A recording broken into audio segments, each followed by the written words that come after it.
সমাজের এইসব মুখরোচক শব্দগুলোকে না অত্যন্ত তাড়াতাড়ি বিদায় করা দরকার। কি বলছো তুমি? তাহলে থাকবে কি? থাকবে মৃত্যু, দেশ, ঘৃণা, হিংসা, লোভ। তাহলে তো পৃথিবীটা ধ্বংস হয়ে যাবে। চাপ চাপ চাপ চাপ চাপ। সেদিন যদি আমি গাড়ি চাপা না করতাম, যদি আজও আমি বেঁচে থাকতাম, তাহলে পুরনো পৃথিবীটাকে ভেঙে গুড়িয়ে তছনছ করে একটা নতুন পৃথিবী গড়ে তুলতাম, যে পৃথিবীতে লোকে ভিক্ষে করবে না, কেড়ে খাবে। চুপ করো পলাশ, চুপ করো। কষ্ট পেতে পেতে তোমার মনটা একেবারে নষ্ট হয়ে গেছে। তুমি নিজেকে হারিয়ে ফেলেছো। আমি তো তোমায় নবজন্ম দিয়েছি পলাশ, তুমি আবার নতুন করে বাঁচো। নবজন্ম?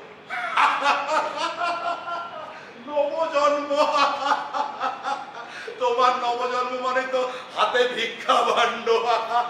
না শিল্পী, আমি ওইভাবে আর জন্মাতে রাজি নই। একটা পয়সা দাও বলতে বলতে ওই পাশের তলায় থেতলে যাওয়ার না, আমার আর কোনো ইচ্ছা নেই। সিফিলিসের যন্ত্রণায় বোমা কাতরানিতে আমি আর আমার মাকে